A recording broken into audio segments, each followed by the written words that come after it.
लेटा लड़की के साथ उसकी रान पर उसकी गोद में सर रखकर कहने लगी आज तुम टेंशन में लग रहे हो। कि हाँ टेंशन में हूं।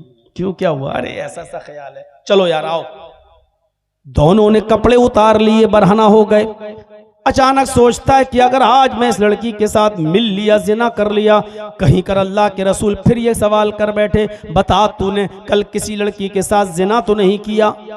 मैंने अगर कह दिया कि हाँ मैंने जिना किया, अगर मैंने कह दिया हाँ किया, तो कुआरा होने की वजह से मुझे 100 कोड़े मारे जाएंगे। एक कोड़ा खाने की ताकत तो है नहीं, 100 कोड़े कैसे खाएंगे? और अगर मैंने कह दिया कि नहीं मैंने जिना नहीं किया, तो ये झूठ हो जाएगा।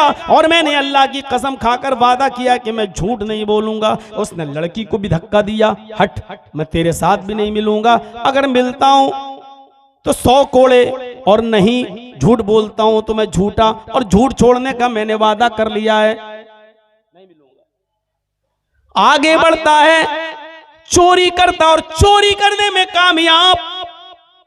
सोना चुरा लिया, चांदी चुरा ली, जेवरात चुरा लिए, थैले में भर लिए। उस घर से वापस आने लगता है, सोचता है अगर अल्लाह के रसूल ने पूछ लिया कि बता कल तूने चोरी की थी या नहीं, और मैंने कह दिया हाँ, तो हाथ काटा जाएगा, और अगर कह दिया नहीं तो ये झूठ होगा। उसने जो सामान जहां से चुराया था वहीं रख दिया, सीधे आया, घर आया, सो गया, फजर की अजान हुई, चला गया, नबी के पीछे नमाज पढ़ा। अल्लाह के नबी ने सलाम फेरा, उसको अगली सफ में देखा, आपने उसको बुलाया, इधर आओ, आज की रात कैसी गुजरी? सर नीचे कर ले। आपने कहा नौजवान मैं कुछ पूछूंगा नहीं तुमसे, मैं सिर्फ इतना पूछना चाहता हूं, आज की रात कैसी गुजरी? कल तो बहुत हंस रहे थे तुम। कहा अल्लाह के नबी जब आपने कहा झूठ छोड़ देना तो मुझे हंसी आई।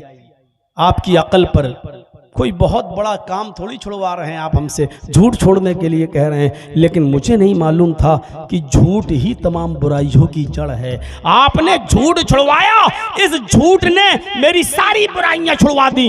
कल मैंने जिना भी नहीं किया, चोरी भी नहीं की, शराब भी नहीं पी, और झूठ छोड़ने का वादा तो कर ही लिया आपसे।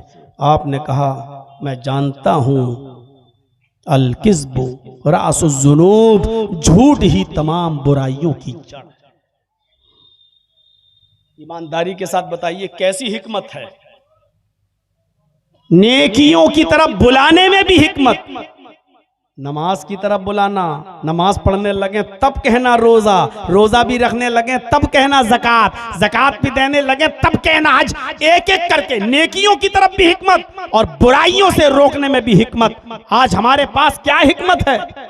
आज हमारे पास क्या मंसूबा है? बोलिए। सारी बताते तो ये मुसलमानों में बुराई, वो मुसलमानों में बुराई। मेरे भाइयों, इस समाज और मुआशरे के अंदर जाकर एक एक बुराई को रोकने की कोशिश करिए आप, एक एक बुराई।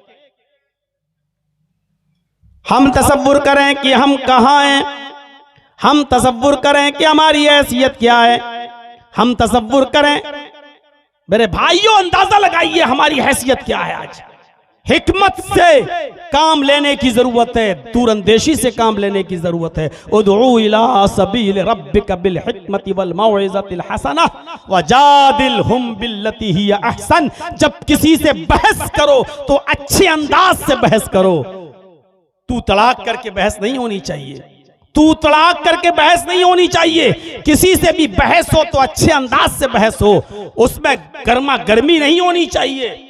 आज टीवी चैनलों पर डिबेट देख लो, कैसे बहस होती है, कैसे लगता है जैसे एक बिल्ली दूसरी बिल्ली को अभी नोच के खा जाएगी। इस तरीके से लगता है जैसे अभी एक दूसरे के ऊपर चढ़ बैठेंगे। कुरान कहता है कि जब तुम किसी से बहस करो तो उसूल और ज़ाब्ते के तहत अक्लमंदी से और होशियारी से और आसान तरीके से बहस करो। हजरत इब्राहिम अलैहिस्सलातु वस्सलाम नमरूद से बहस कर रहे हैं, नमरूद से बहस कर रहे हैं। अलम तरा इलल्लज़ी हाज्जा इब्राहीम फी रब्बिह। नमरूद इब्राहिम अलैहिस्सलाम से बहस कर रहा है और इब्राहिम अलैहिस्सलाम भी नमरूद से बहस कर रहे हैं अल्लाह के बारे में। और एक बात बता दूं, बहुत गौर से सुनना, नमरूद कोई मामूली आदमी नहीं है। बहस किससे हो रही है? एक होता है गांव का मुखिया, सरपंच, एक होता है उससे भी ऊंचा, फिर होता है एमएलए, फिर होता है एमपी, फिर होता है चीफ मिनिस्टर, फिर होता है प्राइम मिनिस्टर। नमरूद की हैसियत पहले जान लो कि क्या है। पूरी दुनिया पर हुकूमत करने वाले, पूरे मुल्क पर नहीं, पूरी दुनिया पर हुकूमत करने वाले 4 लोग गुजरे हैं, 4 लोग जिन्होंने अपने वक्त में पूरी दुनिया पर हुकूमत की है, जिसमें 2 काफिर थे और 2 मुसलमान। 2 काफिर थे और 2 मुसलमान। मुसलमानों में एक इब्राहिम, एक थे सुलेमान अलैहिस्सलाम और एक बख्त नसर। मेरे भाइयों, और काफिरों में 2 जुल्करनैन, सुलेमान अलैहिस्सलाम मुसलमानों में, और जुल्करनैन, ये 2 मुसलमान थे जिन्होंने पूरी दुनिया पर हुकूमत की है, और 2 काफिरों ने पूरी दुनिया पर हुकूमत की है। 2 काफिरों ने, उन काफिरों में एक का नाम है नमरूद और दूसरे का नाम है बख्त नसर। ये 2 काफिर थे जिन्होंने पूरी दुनिया पर हुकूमत की है। तो पूरी दुनिया पर हुकूमत करने वाला कौन है? नमरूद। ये गांव का सरपंच नहीं है, ये गांव का मुखिया नहीं है, ये गांव का प्रमुख नहीं है, ये एमएलए नहीं है, ये एमपी नहीं है, ये चीफ मिनिस्टर भी नहीं है, ये प्राइम मिनिस्टर भी नहीं है, बल्कि पूरी दुनिया पर हुकूमत करने वाला है, पूरी दुनिया पर। और इब्राहिम अलैहिस्सलाम किससे मुनाजरा कर रहे हैं, किससे डिबेट कर रहे हैं? जो पूरी दुनिया का हाकिम वक्त है, पूरी दुनिया पर हुकूमत करता है। तौहीद इंसान के अंदर इतनी बहादुरी पैदा कर देती है, एक अल्लाह की इबादत इतनी बहादुरी पैदा कर देती है कि इंसान पूरी दुनिया के बादशाह के सामने टकरा जाता है। बात कितने अच्छे अंदाज में होती है, देखिए, बहस में तू तलाक नहीं, बहस में गाली गलूज नहीं, बहुत आसान और अच्छे तरीके से इब्राहिम अलैहिस्सलाम ने कहा, मेरा रब वो है, रब्बी अल्लज़ी युही व युमीत। अरे नमरूद, मेरा रब वो है जो जिंदा करता है और मारता है। मेरा रब वो है जो जिंदगी देता है और जो मौत के घाट उतारता है, वो मेरा रब है। तो नमरूद ने कहा, ये काम तो मैं भी कर सकता हूं, मैं भी जिंदगी देता हूं, मैं भी मौत, उही व उम्मीद, अना उही व उम्मीद, ये तो मैं भी कर सकता हूं।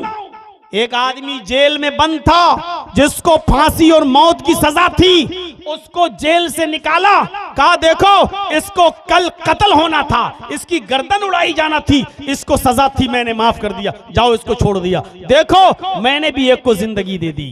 और एक बेकसूर आदमी रास्ते से जा रहा था, उसको पकड़ा और उसकी गर्दन उड़ा दी नमरूद ने, कहा देखो मैं भी किसी को मार सकता हूं, मैं भी कत्ल, ये तो मैं भी कर सकता हूं, जिसको चाहूं जिंदगी दे दूं और जिसको चाहूं कत्ल कर दूं। इब्राहिम अलैहिस्सलाम समझ गए ये मोटी खोपड़ी का है, जैसे आज हमारे ऊपर मुसल्लत है मोटी खोपड़ी के। मेरे भाइयों, इब्राहिम अलैहिस्सलाम समझ गए कि ये आदमी ऐसे नहीं समझेगा, मोटी खोपड़ी का है। इब्राहिम अलैहिस्सलाम ने झट से ऐसी दलील पेश कर दी, हक्का बक्का रह गया। इब्राहिम अलैहिस्सलाम ने कहा, मेरा रब वो है, याती बिशम्सी मिनल मशरिक फाती बिहा मिनल मगरिब। मेरा रब वो है जो सूरज को मशरिक से पूरब से निकालता है, मेरा रब वो है जो सूरज को पूरब से ईस्ट से निकालता है और मगरिब में पश्चिम में वेस्ट में डुबो देता है, उसको अस्त कर देता है, उसको डुबोता है। ये मेरा रब है जो सूरज को पूरब से निकालता है और पश्चिम में डुबो देता है।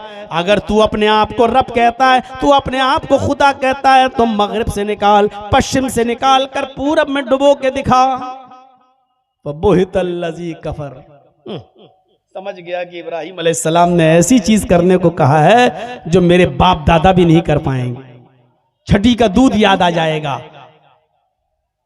कितनी अच्छी तरीके से डिबेट हो रही है, न लड़ाई, न झगड़ा, न दंगा, न फसाद, और पूरी दुनिया के बादशाह से टकरा रहे हैं। इब्राहिम अलैहिस्सलाम, मैं तुझे रब नहीं मान सकता, मेरा रब वो है जो सूरज को पूरब से निकालता है और पश्चिम में डुबोता है। अगर तू खुदा है तो पश्चिम से निकाल के पूरब में डुबो। नहीं कर पाया। इब्राहिम अलैहिस्सलाम ने कहा तू मेरा खुदा नहीं हो सकता।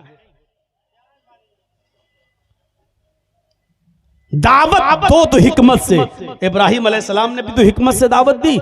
समझाते रहे, जब लोग नहीं माने, जब रास्ते पे नहीं आए तो क्या किया?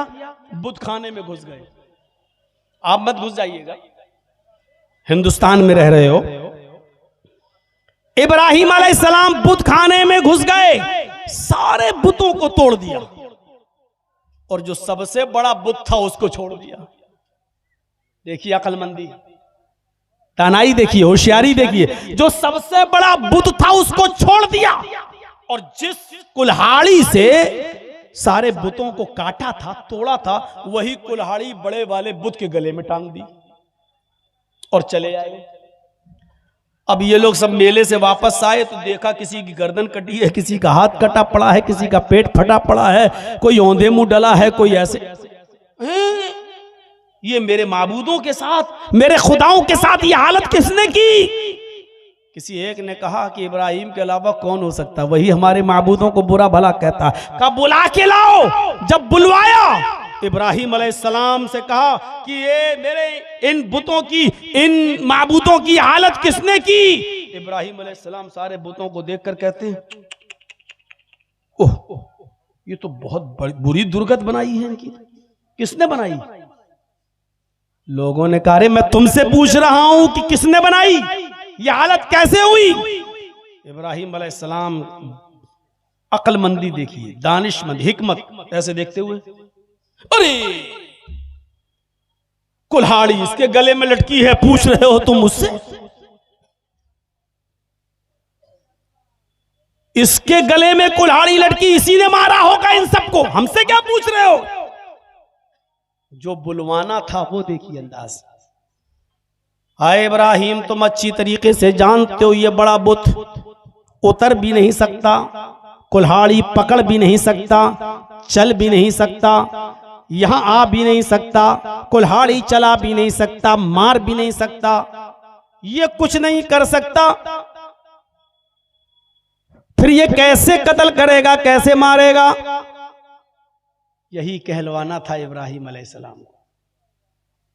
कहा तुमने तो खुद ही जवाब दे दिया। मेरे भाइयों, यही तो मैं तुम्हें समझाता हूं कि जो उतर न सके, जो चल न सके, जो खा न सके, जो पी न सके, जो यहां तक ना आ सके, बल्कि जिनको मारा वो भी तुम्हारे खुदा थे। जो अपने आप को ना बचा सकें वो तुम्हें क्या बचाएंगे? जो अपनी टांग कटने से अपनी हिफाजत न कर पाए, अपनी गर्दन कटने से अपनी हिफाजत न कर पाए, वो तुम्हें क्या बचाएंगे? इसीलिए तो कहता हूं उसकी इबादत करो जिसने हम सबको पैदा किया, उसी के सामने झुको। समझ गए कि यही आदमी है। जवाब तो नहीं था उनके पास, लेकिन चलो अब तुम्हें आग में डाला जाएगा। लेकिन दलील दी तो हिकमत के साथ, दानाई के साथ। वो अलग बात है कि तौहीद की दावत में परेशानियां तो आएंगी, इब्राहिम अलैहिस्सलाम के ऊपर भी परेशानियां आई, लेकिन गाली नहीं दी, बुरा भला नहीं कहा, हिकमत के साथ कितने अच्छे स्टाइल में समझाया। अरे जब ये उतर नहीं सकते, चल नहीं सकते, बैठ नहीं सकते, और ये जिनको मारा है वो अपने आप को बचा नहीं सकते, तो तुम्हारी हिफाजत क्या करेंगे? ये दलील थी, मंतिकी दलील भी थी और अकली दलील भी थी। मेरे भाइयों, कुरान कहता है ऐसे ही लोगों को उदउ इला सबील रब्बिका बिल हिकमा, ऐसी हिकमत और होशियारी और दानाई के साथ लोगों को दीन की तरफ बुलाओ, बहुत होशियारी के साथ, और बहस करो तो अच्छे तरीके से करो। है हमारे पास बहस का तरीका? जरा अंदाजा लगाइए आप। हम तो अपने हालात का सही जायजा नहीं ले सकते। आपको पता नहीं आप अंगार किस अंगार पर बैठे हुए हैं, हम और आप। और सोशल मीडिया पे चले जाइए तो चर्चों पे चर्चे करवा लो। मेरे भाइयों, कभी कभी हमें दबकर भी समझौते करना पड़ते हैं। खुद हमारे नबी जनाब मोहम्मद रसूलुल्लाह सल्लल्लाहु अलैहि वसल्लम ने भी दबकर समझौते किए हैं। यहां सीना तानने की जरूरत नहीं। मौलाना जर्जिस एक बोल रहा ना वहां यूपी में, एक पार्टी का जिम्मेदार, मौलवी जर्जिस डरपोक है, खुद ही भाग जाए बंगाल, हम क्यों जाएं, वो डरपोक है, इस तरीके की बात। कभी कभी समझौते बड़ी अक्लमंदी और दानिशमंदी के साथ भी होते हैं। वो मिसाल मेरी आपने पढ़ी होगी, सुनी होगी। एक तालाब पर बकरी भी पानी पी रही है और शेर भी पानी पी रहा है। एक तालाब है, उस तालाब पर शेर भी पानी पी रहा है और बकरी भी पानी पी रही है। शेर जहां मुंह डालता है पानी में, वहां से बहता हुआ पानी बकरी के पास आता है। बकरी उसी पानी को पी रही है, तो शेर का झूठा पानी बकरी को मिल रहा है। बकरी की तरफ से पानी बहता हुआ शेर की तरफ नहीं जा रहा है। शेर जहां मुंह डाल रहा है, वहां से पानी बहता हुआ बकरी के पास आता है और बकरी उसी पानी को पीती है। जब दोनों पानी पी चुके तो शेर ने कहा गुर्राते हुए, तूने मेरा पानी गंदा क्यों किया? तूने मेरा पानी गंदा क्यों किया? झूठा क्यों किया? कौन कह रहा है? शेर। उल्टा, यानी कहते, इसी को कहते हैं उल्टा चोर कोतवाल को डांटे। शेर कह रहा है, बकरी तूने मेरा पानी झूठा क्यों किया? बकरी कहती है, हुजूर पानी तो आपकी तरफ से बहता हुआ आ रहा है, मैं तो आपका झूठा पानी पी रही हूं, मेरा झूठा पानी आप थोड़ी पी रहे हैं। पानी तो आपकी तरफ से बहता हुआ मेरे पास आया, हमने तो आपका झूठा पानी पिया। शेर कहता है, अच्छा तो तू मुझसे मुंह भी चलाती है, जबान भी चला रही है, तुझे बोलना भी आता है, तू मेरे सामने बात करने की भी हिम्मत करती है। शेर आगे बढ़ा और उसने अपने पंजों से उस बकरी को फाड़ दिया। मैं शेर किसको कह रहा हूं और बकरी किसको कह रहा हूं, ये समझ लो तो पूरी तकरीर समझ में आ जाएगी तुम्हारे।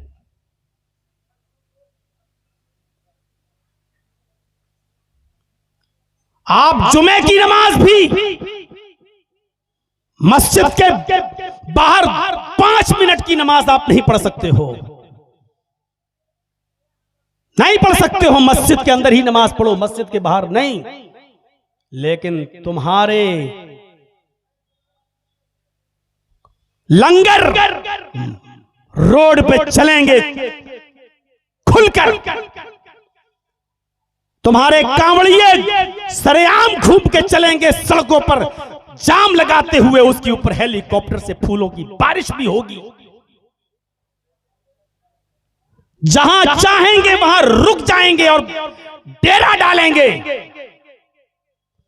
अगर आप ये कहो ठीक है साहब, हम अपनी नमाजें तो मस्जिद में पढ़ेंगे, लेकिन आपके भाई भी तो बाहर में लंगर डालते हैं, खाने खिलाते हैं, सड़कें जाम करते हैं, होली का रंग सड़कों पर खुलेआम फेंका जाता है, सड़कें जाम होती हैं, तो आपसे कहा जाएगा तेरे मुंह में जबान भी है, तुझे बोलना भी आता है, तू हमारे खिलाफ होता कौन है बोलने वाला? मेरे भाइयों, यही चीज मैं समझाने की कोशिश कर रहा हूं बंगाल के लोगों को, जिसकी बुनियाद पर हमें आज चैनल वाले डिबेट में लाने की कोशिश करते हैं और दिखाते हैं कि देखो ये कितना भयभीत कर रहा है मुसलमानों को, ये कितना डरा रहा है मुसलमानों को। यह समझने की कोशिश करिए। आप नहीं बोल सकते हो साहब, आप कौन होते हैं बोलने वाले, ये कहने वाले?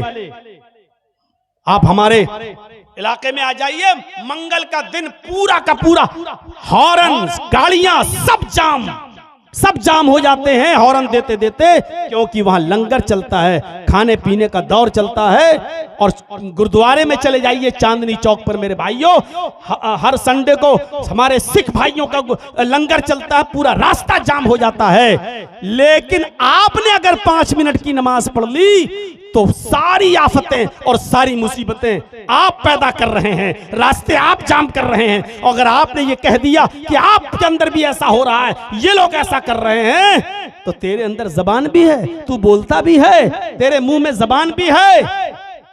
ये सूरत हाल है आज हमारी। इस कंडीशन को समझने की जरूरत है, हिकमत को। मेरे भाइयों, शेर ने शिकार किया गधे का, भेड़िए ने शिकार किया बकरी का, लोमड़ी ने शिकार किया खरगोश का। 3 जानवरों ने 3 जानवर को मारा। याद रखना, शेर ने किसको मारा? गधे को। भेड़िए ने किसको मारा? बकरी को। लोमड़ी ने किसको मारा? खरगोश को। अब शेर ने कहा भेड़िए से, भेड़िए बताओ कौन सा जानवर कौन खाएगा, तुम इंसाफ करो। शेर ने कहा, जज किसको बना दिया? भेड़िए को। तुम बताओ कौन सा जानवर कौन खाएगा। भेड़िया शेर के जुल्म को समझ नहीं पाया। ये नहीं जानता था कि ये शेर इतना जालिम है, वो समझ नहीं पाया। उसने कहा बहुत आसान है। कहा क्या आसान है? कहा गधा आपने मारा, बड़ा भी है, गधा आप खा लीजिए।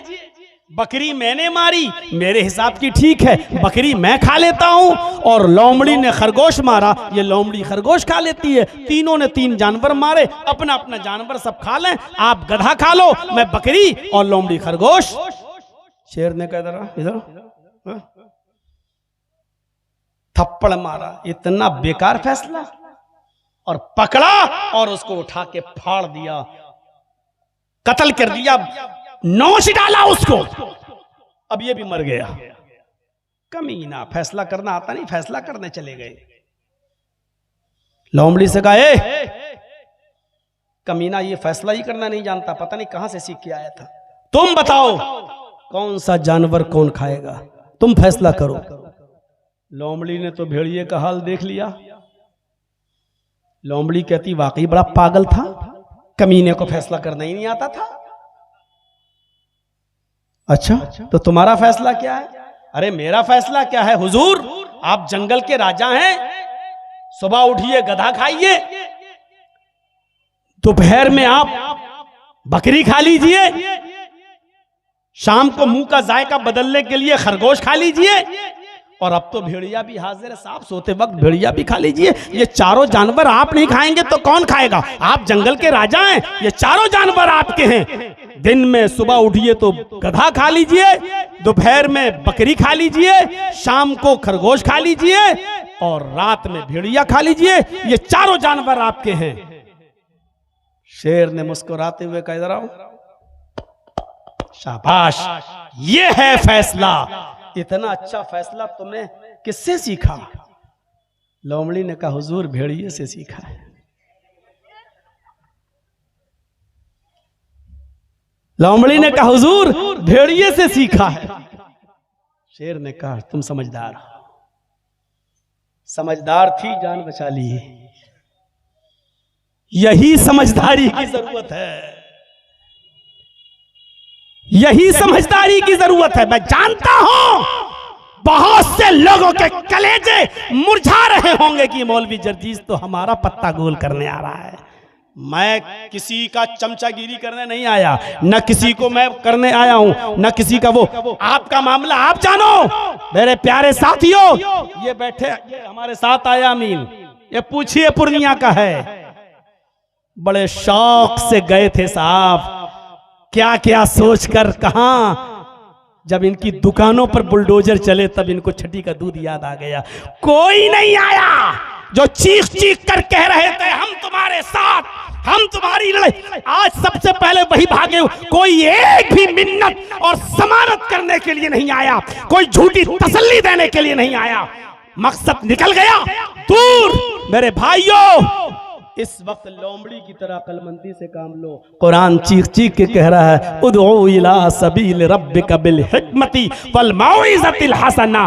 तुम्हें हिकमत, दानाई से काम लेने की जरूरत है। दीन के मामले में भी, नेकी की तरफ बुलाने में भी, बुराइयों से रोकने में भी। जब दीन के अंदर ये था तो दुनिया के अंदर भी। आपको अच्छा सोचना है। मेरे भाइयों, आप इंसान हो ना। एक मिसाल देता हूं, अल्लाह के नबी मक्के से जब मदीना गए, अल्लाह के नबी जब मक्के से मदीना गए तो मदीने के लोग क्या करते थे? हम या बिरूर नखल, मुस्लिम शरीफ की हदीस के अल्फाज हैं। वो क्या करते थे? खजूर की कलमकारी किया करते थे। और खजूर की कलमकारी जानते हो क्या होती है?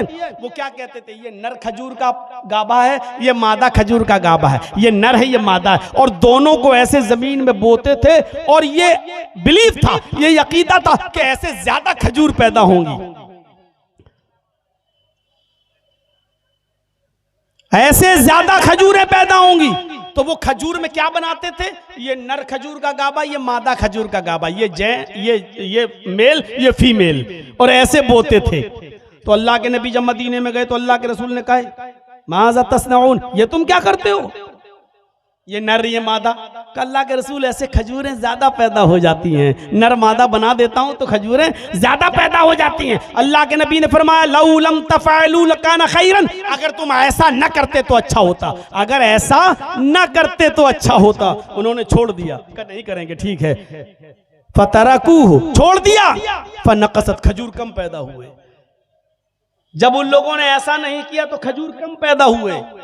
उन्होंने शिकायत की, अल्लाह के रसूल, हम जैसा पहले बोते थे उससे खजूरें बहुत पैदा होती थी, आपने कहा ऐसा ना करते तो अच्छा होता, तो हमने छोड़ दिया। तो अल्लाह के नबी, फिर क्या हुआ? हमारे खजूरों में नुकसान हो गया, बहुत घाटा हो गया। तो अल्लाह के नबी ने फरमाया, इन्नमा अना बशर, मैं भी तो इंसान हूँ। क्या कहा? मैं भी तो इंसान हूँ। इज़ा अमरतुकुम बिशैइन मिन अम्रि दीनिकुम, जब मैं तुम्हें तुम्हारे दीन की कोई बात बताऊं तो ले लिया करो। व इज़ा अमरतुकुम बिशैइन मिन अम्रि दुनियाकुम फइन्नमा अना बशर, जब मैं तुम्हें तुम्हारी दुनिया की कोई बात बताऊं तो तुम ले भी सकते हो, छोड़ भी सकते हो। यानी अगर मेरी बात इंसान होने की हैसियत से अगर आपको नुकसान पहुंचा रही है तो तुम जैसा पहले करते थे वैसा करो। यानी तुम अपनी दुनिया को मुझसे ज्यादा अच्छी तरह समझते हो, अपने कारोबार को मुझसे ज्यादा अच्छा समझते हो। बंगाल वालों, मौलाना जर्जीस की बातों में मत आना।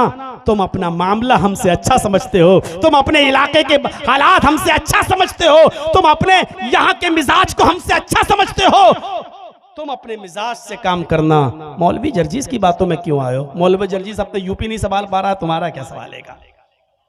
तुम अपने इलाके को देखो। मेरे भाइयों, ये हिकमत और दानिशमंदी की जरूरत है आज हमें और आपको सबको। और सुनिए, क्या बात बताने की जब आई तो बता देता हूं मेरे भाइयों। अल्लाह के नबी के पास एक नौजवान आया, और सुनो नौजवानों, सुनो।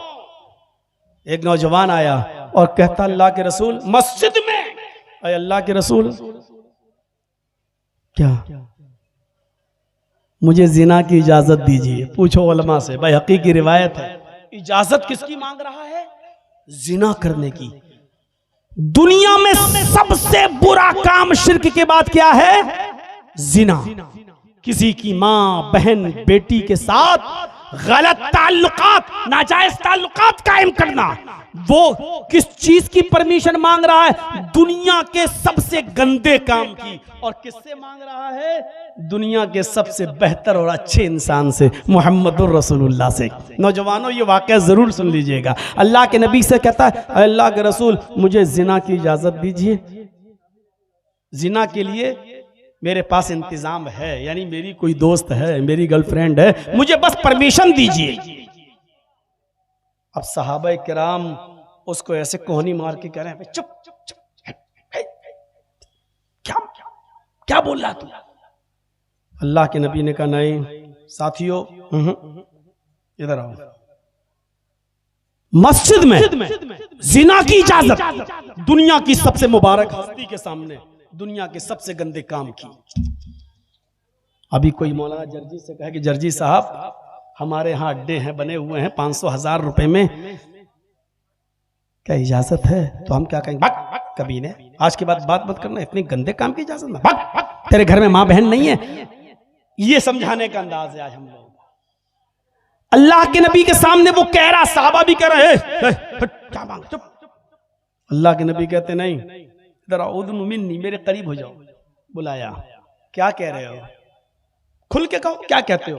अल्लाह के रसूल, मैं जिना करना चाहता हूं, एक लड़की से दोस्ती है मेरी, आपकी परमिशन की जरूरत है।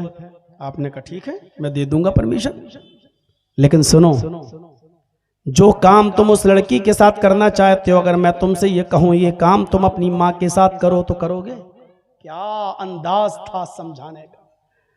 जो काम तुम उस लड़की के साथ करना चाहते हो, अगर मैं तुमसे ये कहूं कि ये काम तुम अपनी माँ के साथ करो, इसलिए कि जो चीज उसके पास है वही तुम्हारे माँ के पास भी है। सोचोगे आप? उसने कहा फिदा का भी वो उम्मी या रसूल अल्लाह, अय अल्लाह के नबी मेरे माँ बाप आप पर कुर्बान, मैं ऐसा नहीं कर सकता। कौन शरीफ इंसान है जो अपनी माँ के साथ जिना करेगा? आपने कहा अच्छा ठीक है, अपनी बहन के साथ ये काम करोगे? उसने कहा अल्लाह के नबी सल्लल्लाहु अलैहि वसल्लम मेरे माँ बाप आप पर कुर्बान, कोई भी शरीफ इंसान अपनी बहन के साथ भी ये काम नहीं करेगा। आपने कहा अपनी बेटी के साथ ये काम करोगे? उसने कहा अल्लाह के नबी कोई भी शरीफ इंसान अपनी बेटी के साथ भी ये काम नहीं कर सकता। आपने कहा अच्छा ऐसा करो अपनी खाला के साथ ये काम कर लो। उसने कहा कोई शरीफ इंसान अपनी खाला के साथ भी ऐसा नहीं कर सकता। आपने फरमाया अपनी फूफी के साथ ये काम कर लो। कहता मेरे माँ बाप आप पर कुर्बान, अय अल्लाह के नबी कोई भी शरीफ इंसान अपनी फूफी के साथ भी ये काम नहीं कर सकता। आपने कहा जिस लड़की के साथ तुम जिना की परमिशन मांग रहे हो वो भी किसी की माँ होगी, वो भी किसी की बहन होगी, वो भी किसी की बेटी होगी, वो भी किसी की फूफी होगी, वो भी किसी की खाला होगी। जब तुम अपनी बहन और बेटी के साथ अपनी माँ के साथ ये काम करना गवारा नहीं कर रहे हो और ये भी नहीं चाहते हो कि कोई दूसरा तुम्हारी माँ बहन बेटी के साथ ये काम करे, तो फिर दूसरा ये कैसे चाहेगा जिसकी वो बहन होगी बेटी होगी भी, वो कैसे पसंद करेगा कि मेरी बहन के साथ मेरी बेटी के साथ मेरी फूफी के साथ ये गलत काम हो? कैसे बर्दाश्त करेगा? बोलो तुम करोगे? कहा नहीं। तो फिर वो कैसे करेगा अगर उसको पता चलेगा तो?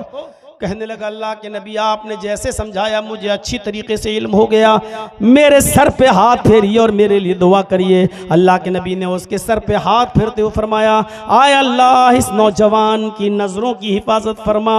उस नौजवान का बयान है कि उस दिन की तारीख से फिर मेरी नज़र किसी लड़की तो छोड़ो किसी हराम चीज़ की तरफ फिर मेरी नज़र नहीं उठी। इस अंदाज से समझाते थे, डायरेक्ट ये नहीं कहते थे भाग जिना की इजाज़त लेने आया, नहीं। आपने कहा इधर आओ, समझाया तो ऐसे समझाया कि ये काम क्या तुम अपनी माँ के साथ करोगे, अपनी बहन के साथ करोगे, अपनी बेटी के साथ करने को तैयार हो, अपनी फूफी और चची के साथ करने को तैयार हो। उसने हर बात पे कहा नहीं। आज भी किसी से पूछा जाए तो वो यही कहेगा कि नहीं। मेरे इटावा में एक रिक्शे वाला था, बहुत पुरानी बात है, मेरे इटावा में एक रिक्शे वाला था, एक अमीर आदमी उस आदमी के रिक्शे पर बैठता है और इत्तेफाक देखिए उससे कोई झगड़ा हो जाता है किसी बात का। वो अमीर आदमी बड़ा सोर्स वाला था, उसने मारा पीटा और झगड़े का इल्जाम उस लड़के के ऊपर, उस रिक्शे वाले उस गरीब आदमी के ऊपर लगा दिया और उसको जेल भिजवा दिया और ऐसा घिनौना इल्जाम लगवाया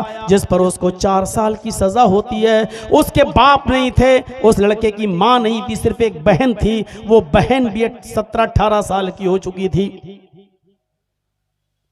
उसको सिर्फ जेल में फिक्र थी तो अपनी बहन की फिक्र थी कि मेरी बहन पूरी जिम्मेदारी मेरे ऊपर, मैं अपनी बहन के हाथ पीले करने वाला था। उसकी शादी रिक्शा चला चला कर कमा कमा कर अपनी बहन की शादी करने की तैयारी कर रहा था, लेकिन मुझे को जेल में डाल दिया गया। 4 साल तक उसने अपनी बहन का चेहरा नहीं देखा और 4 साल के बाद जब अपनी सजा पूरी करने के बाद जब अपने घर लौटा तो क्या देखता है कि मेरे गांव का एक बुजुर्ग आदमी, मेरे गांव का एक मोतबर आदमी मेरी बहन को अपने घर में अपनी बेटी की तरह रखे हुए हैं। उसने उसकी परवरिश की, खिलाया पिलाया और आराम से रखा। उसके बाद वो लड़की, वो बहन जब अपने भाई के सीने से चिपकती है, रोती है, आंखों में आंसू आते हैं, तो इस लड़की ने रोते हुए कहा कि भाई अगर ये अब्बू ना होते, ये बुजुर्ग ना होते तो आपकी बहन मुंह दिखाने के लायक न रहती। मैंने सोच लिया था कि अपने भाई को जेल से छुड़ाने के लिए मुझे कुछ भी करना पड़े, मुझे अपना जिस्म ही क्यों ना बेचना पड़े, लेकिन मैं आपको जेल से छुड़ाऊंगी। लेकिन इस बुजुर्ग ने मेरी बड़ी इज्जत की है, अपनी बेटी की तरह रखा है, इसलिए मेरा हौसला बढ़ता गया। आए मेरे भाई, अगर ये बुजुर्ग ना होता तो आज आपकी बहन आपको मुंह दिखाने के लायक ना होती। जैसे उसने ये कहा, इस रिक्शे वाले भाई ने अपनी बहन का मुंह पकड़ लिया और कहा खामोश, चुप, खामोश। दुनिया में कोई मर्द पैदा ही नहीं हुआ है जो मेरी बहन पर गलत नजर डाल सके। उसने मुस्कुराते हुए कहा, भाई अपनी बहन पर इतना गर्व कैसे? उसने कहा, बहन पर गर्व नहीं, मुझे अपने आप पर गर्व है। मेरी बहन, तेरा भाई रिक्शा चला चला कर तेरे जहेज का इंतजाम करता है, तेरा पेट पालता था। एक ही सपना था कि मैं अपनी बहन का घर बसा सकूं। मेरी बहन, तेरे भाई के रिक्शे पर कॉलेज की लड़कियां भी बैठती हैं, स्कूल की लड़कियां भी बैठती हैं। तेरा भाई अपने गमछे से सीट साफ करता है और उन लड़कियों को बिठाकर उनको कॉलेज तक, उनके स्कूल तक पहुंचाता है। मेरी बहन, तेरे भाई के रिक्शे पर अब तक जितनी भी लड़कियां बैठी हैं, तेरे भाई ने उनको अपनी बहन की नजर से देखा है। तेरे भाई ने उनको अपनी बहन की नजर से देखा है। जब मैंने किसी की बहन बेटी पर गलत नजर नहीं डाली, जब मैंने हर एक को अपनी बहन की नजर से देखा है, जब मैंने किसी की बहन पर गलत नजर नहीं डाली, तो ऐसा कौन माँ का लाल है जो मेरी बहन पर गलत नजर डाले? फख्र के साथ यहां जितने भी बैठे हैं सुन लो, जितने दूसरों की बहनों बेटियों पर गलत नजरें डालते हैं और मोबाइलों पर रात रात भर लगे रहते हैं, सुन लो, तुम्हारी बहनों बेटियां भी महफूज नहीं है। गर्व के साथ वही कह सकता है जो दूसरों की बहन को अपनी बहन, दूसरों की बेटियों को अपनी बेटी समझेगा। वो गर्व के साथ कह सकता है कि मेरी बहन पर कोई गलत नजर नहीं डाल सकता, मेरी बेटी पर कोई गलत नजर नहीं डाल सकता। इस हम्माम में सब नंगे नजर आएंगे। है इतनी हिम्मत, है इतनी जुर्रत, है इतनी बहादुरी जो ये कह सको, मेरे भाइयों, हमें और आपको पहचानना पड़ेगा। अल्लाह के रसूल इस तरीके से बुराइयों को रुकवा रहे हैं, नहीं भगा नहीं रहे हैं। आप कह रहे हैं अपनी बहन के साथ, अपनी माँ के साथ करोगे नहीं, आखिरकार शर्मिंदा होता है और आप उसके लिए दुआ करते हैं।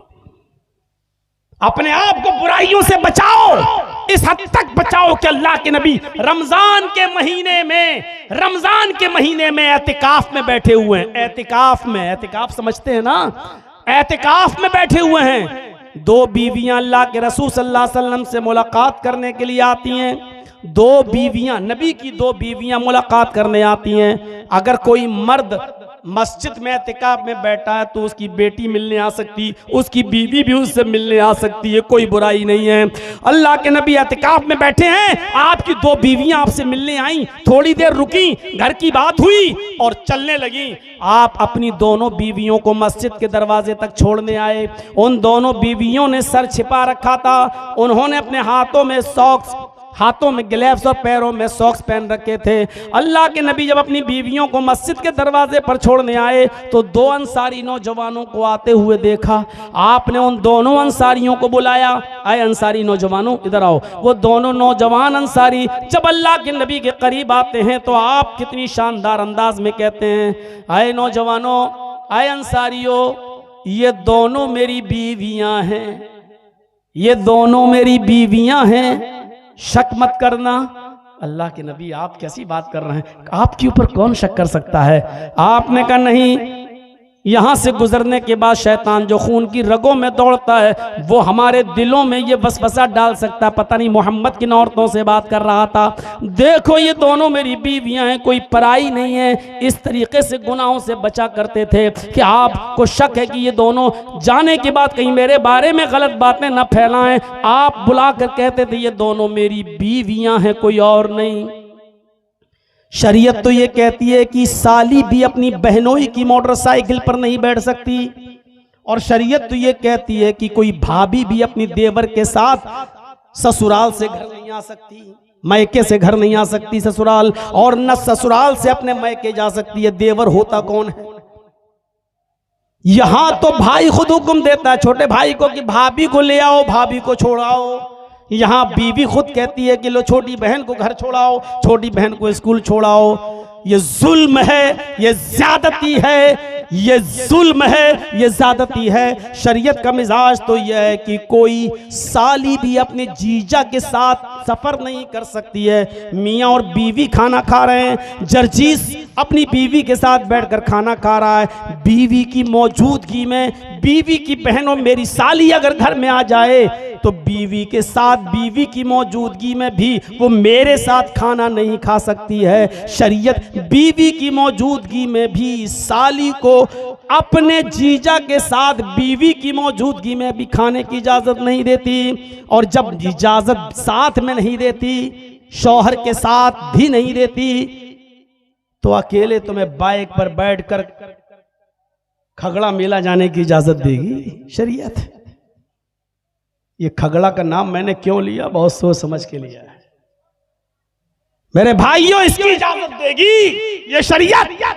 जब बीवी की मौजूदगी में साली को इजाजत नहीं है कि जीजा के साथ बैठ के खाना खाए, तो स्कूल जाएगी जीजा के साथ। और यही हाल भाभी का भी है, अपने देवर के साथ खाना नहीं खा सकती है, अपने शौहर की मौजूदगी में भी पर्दा है। और पर्दा भी इतना जबरदस्त। और आई तल हम व या रसूल अल्लाह, अल्लाह के रसूल क्या देवर से भी पर्दा करूं? आपने कहा दुनिया वालों से कुछ कमी हो जाए तो चलेगा, देवर से नहीं। कहा देवर से भी करूं? कहा देवर तो मौत है, अलहमुल मौत, देवर तो मौत है, देवर मौत। एक वाकया सुने हो सऊदी अरब का? भोपाल का एक आदमी था, सऊदिया में काम करता था। सऊदिया में वो टैक्सी चलाता था। टैक्सी सुने हैं वाकया? नहीं सुने तो सुन लो। टैक्सी चलाता था और उसकी ड्यूटी थी कि वो दिन भर टैक्सी चलाता था और रात में आके सोता था। तो एक बार वो ऐसे ही कपड़ा डाले बैठा हुआ था टैक्सी ड्राइवर जद्दा में, और ऊपर अपना हैंडकरचीफ रुमाल डाले हुए था। उसको कोई पैसेंजर नहीं मिल रहा था। थोड़ी देर के बाद एक औरत आई, उसका पेट बड़ा था, उसके पेट में बच्चा। वो आई, वो कहने लगी, जल्दी से मुझे हॉस्पिटल लेके चलो, तुम मुझे इंडियन लगते हो, तुम जल्दी से मुझे हॉस्पिटल लेके चलो, मुझे डिलीवरी का वक्त है। उसने ऐसे देखा, जल्दी बैठाला, पीछे की डिग्गी खोली और जल्दी से ये ड्राइवर, ये भोपाल का ये आदमी जल्दी से अपनी इस औरत को लेकर अस्पताल पहुंच गया। उधर इसका पेट देखकर इमरजेंसी में जल्दी से इस औरत को लोग लेके गए।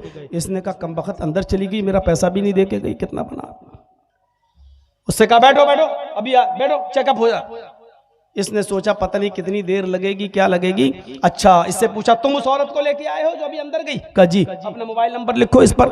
तो मोबाइल तो चलता नहीं था उस वक्त। उसने जल्दी से अपने घर का लैंडलाइन का नंबर लिख दिया कि ये मेरा है, और जब वो औरत सही हो तो मुझे बता देना भैया, मैं इससे पैसे ऐसे लेते हुए निकल जाऊंगा, अभी पता नहीं क्या है। ये चला गया अपने घर।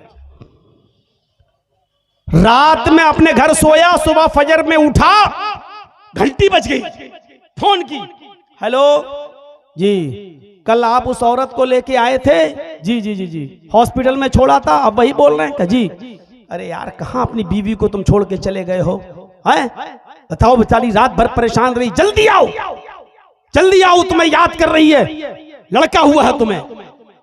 उसने कहा, ए डॉक्टर, दिमाग ठीक है तेरा? अच्छा हुआ ये फोन मैंने उठाया, मेरी बीवी ने नहीं उठाया, वरना यही महाभारत का युद्ध हो जाता। कहा आ रहे हो या नहीं आ रहे हो? इंडियन लोग बड़े कमीने होते हैं, पहले ये सब कर लेते हैं, बाद में कहते हैं कि बीवी नहीं है मेरी, इधर जल्दी आओ, नहीं तो अभी पुलिस भेजता हूं तुम्हारे घर। नहीं नहीं नहीं, मैं आ रहा हूं। सीधे गया ड्राइवर टैक्सी चलाते हुए और सीधे उसी रूम में पहुंचा जहां ये लड़की औरत थी, और डांटते हुए कहता, कमबख्त चुड़ैल नागिन डाइन, मैं ही मिला था हैं इस बच्चे का बाप कहलाने के लिए, तुझे शर्म नहीं आई? मैंने तेरे साथ हमदर्दी की और यहां तक लेके आया, बजाय मेरे पैसे देने के इस बच्चे का बाप मुझे बता रही है। अब रो के कहती, अरे आपको क्या हो गया है? थोड़ी सी लड़ाई में आप इतनी बड़ी सजा दे रहे हैं। अरे हर मियाँ बीवी में लड़ाई हो जाती है, थोड़ी सी सजा का आप इतना बड़ा मुझे अरे वो तो गले पड़ गई इसके। इसने कहा, डॉक्टर साहब ये मेरी बीवी नहीं है। बहुत हुज्जत चली, वो कहती है अल्लाह की कसम इसी का बच्चा है, और ये कहता है अल्लाह की कसम इसका बच्चा मेरा बच्चा नहीं है। मामला इतना तूल पकड़ गया, इतना तूल पकड़ गया कि डॉक्टरों ने आके कहा, अच्छा रुको,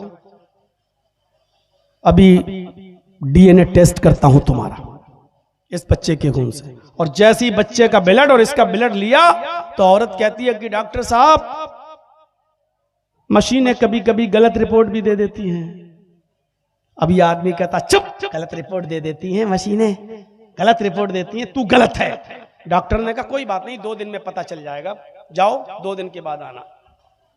अब ये 2 दिन के बाद जब रिपोर्ट आई तो डॉक्टर ये गया भागते हुए, कहा डॉक्टर साहब क्या हुआ?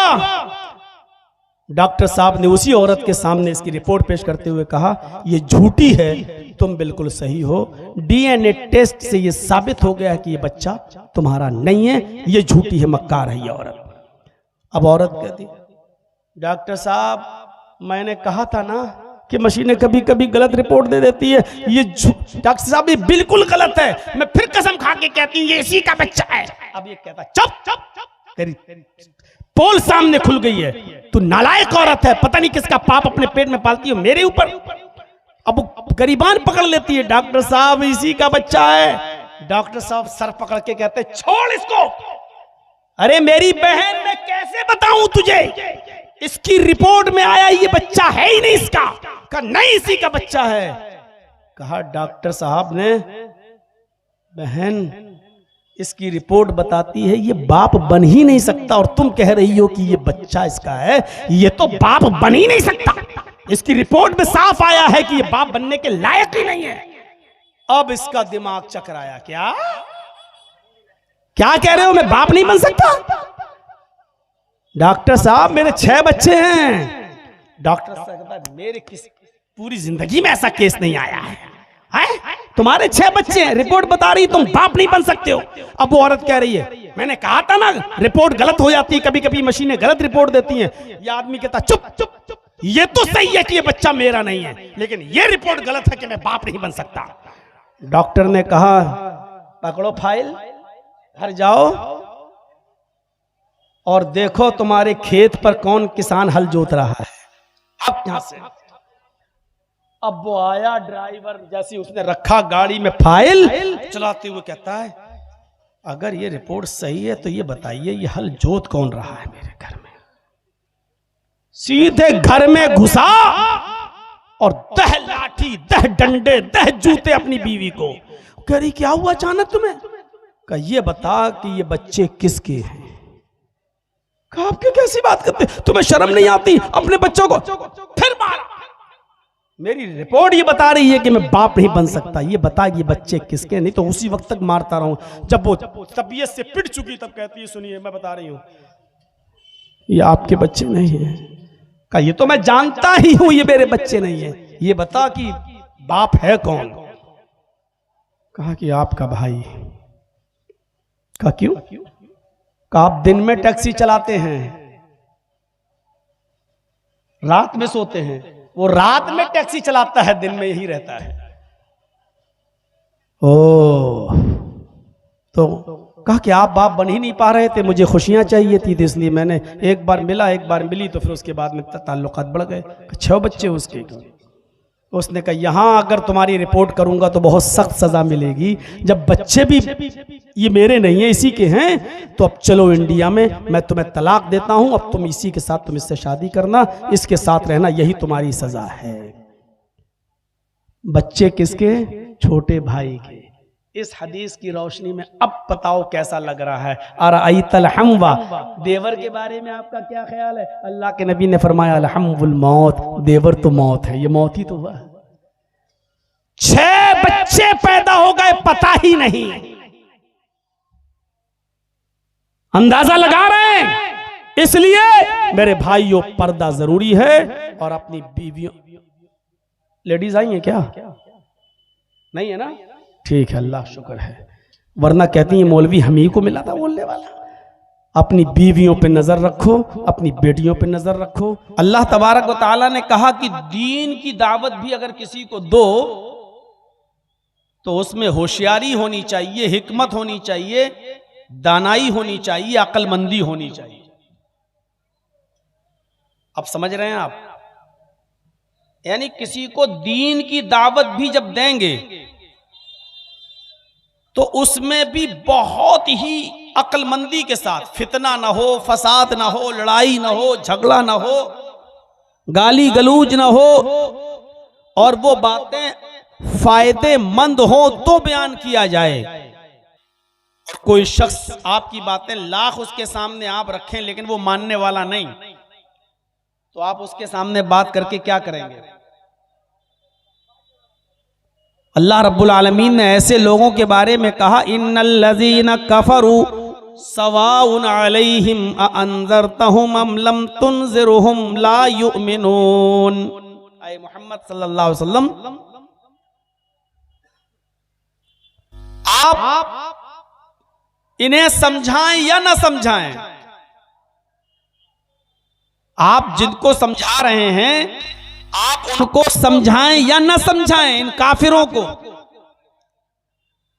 सवाउन अलैहिम, बराबर है, यानी आप उनको लाख भाषण दो, लाख लंबी लंबी तकरीरें उनके सामने रखो, पूरा पूरा दिन उनको समझाओ, आपका समझाना और न समझाना, आपका डराना और न डराना बराबर है। ला युमिनून, वो ईमान नहीं लाएंगे। क्यों नहीं लाएंगे? खतमल्लाहु अला कुलूबिहिम, अल्लाह ने उनके दिलों पर मोहर लगा दी है। जब किसी के दिल पर मोहर लग जाए तो वो कोई बात नहीं सुन सकता। आप लाख सुनाइए, वो कहेगा ठीक है, बस बाबा आपने कह दिया, अब आप जाइए। पंचायत कर लीजिए, उसको बिठाल दीजिए, 4 आदमी उसको समझाएंगे, ऐसा नहीं करो, ठीक है। वो कहेगा पंचायत में पंचों का फैसला सर आंखों पर, लेकिन मेरा परनाला यहीं लगेगा। जब दीन की दावत में हिकमत है, जब दीन की दावत में बहुत होशियारी से बात करने की जरूरत है, तो फिर दुनियावी मामले में हमें और आपको कितना होशियार रहने की जरूरत है। ये वक्त का तकाजा है, समझने की कोशिश करिए। इस्लाम की बुनियाद कितनी चीजों पर है? 5। किसी को भी खड़ा करके पूछ लो, जो थोड़ा बहुत जानकार होगा वो बताएगा। इस्लाम की बुनियाद कितनी चीजों पर है? 5। बुनियल इस्लाम अला खम्सिन शहादती अल्ला इलाहा इल्लल्लाह व अन्ना मुहम्मदर रसूलुल्लाह व इकामिस सला व ईताइज ज़का वल हज व सौम रमजान। ये 5 चीजें इस्लाम की बुनियाद। कलमा तैयबा की गवाही देना, शहादत देना, अल्लाह के अलावा कोई माबूद नहीं और मोहम्मद सल्लल्लाहु अलैहि वसल्लम अल्लाह के रसूल हैं, एक चीज। इकामिस सलाह, दूसरी चीज नमाज कायम करना, तीसरी चीज व ईताइज ज़कात, ज़कात देना, चौथी चीज सौम रमजान, रमजान के रोजे रखना, और 5वीं चीज वल हज, और हज करना। इन 5 चीजों पर इस्लाम की बुनियाद टिकी हुई है। पूरा इस्लाम इसी के ऊपर खड़ा है। अब देखिए, सबको मालूम है कि इस्लाम की बुनियाद 5 चीजों पर है। हजरत मुआज इब्ने जबल को जब अल्लाह के नबी सल्लल्लाहु अलैहि वसल्लम ने यमन का गवर्नर बनाकर भेजा, जब यमन का गवर्नर बनाकर भेजा, क्या है मुआज, अब तुम यमन जाओ और यमन के तुम गवर्नर बनाए जा रहे हो, वहां के लोगों में तुम इस्लाम की दावत पेश करना। यमन अब हमारे कब्जे में आ गया है। यमन का गवर्नर बनाकर जब भेजा, ये आदमी नहीं मानेगा अपनी हरकत से, ये मान ही नहीं सकता है। ये बिल्कुल कुत्ते की दुम है, टेढ़ी रहेगी, वो कभी सीधी हो ही नहीं सकती। इसको हटाओ, बंद करो, इस चैनल को बिल्कुल बंद करो, इसको हटवा दो बिल्कुल। सब सुकून के साथ है, ये इसका नया है ना, इसका बंद करवाओ। नहीं बंद करेगा, वो बार बार कर रहा है, उसको बंद करो बिल्कुल, हटवा दो उसके दोनों 4 मोबाइल बंद करिए। आप वीडियो बनाने के लायक नहीं हो आप। नीचू करें भाई, नीचू करें, ना होले बंद करें। लगता है एक ही दिन में तुम 2 लाख रुपए कमाने के चक्कर में आए हो क्या?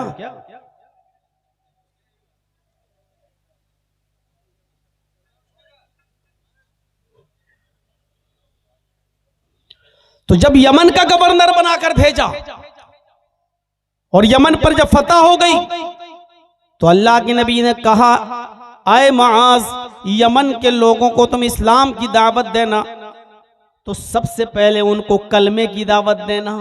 जबकि इस्लाम की बुनियाद कितनी चीजों पर है? 5। लेकिन आपने क्या कहा, आए मुआज, जब यमन जाओ तो 5 चीजें बैक लोगों को मत बताना। अगर 5 चीजें लोगों को एक साथ बता दोगे तो भाग जाएंगे, कोई भी इस्लाम के करीब नहीं आएगा। कोई भी इस्लाम के करीब नहीं आएगा। इसलिए धीरे धीरे उनको इस्लाम की दावत देना और एक एक चीज की तरफ बुलाना। पहली चीज कलमे की तरफ उनको बुलाना, कहना कि अल्लाह के अलावा कोई माबूद नहीं और मोहम्मद सल्लल्लाहु अलैहि वसल्लम अल्लाह के रसूल हैं। जब वो पहली चीज पर ईमान ले आए, अल्लाह को अपना माबूद मान लें और मोहम्मद सल्लल्लाहु अलैहि वसल्लम को रसूल मान लें, और इस पर जब कायम हो जाएं और पूरे पक्के हो जाएं, तब उनसे कहना कि अल्लाह रब्बुल आलमीन ने तुम्हारे ऊपर दिन भर में 5 टाइम की नमाज फर्ज की है। यानी पांचों चीजें एकदम नहीं बताई जा रही है, बैक वक्त नहीं। हिकमत देखिए, होशियारी देखिए, समझबूझ देखिए।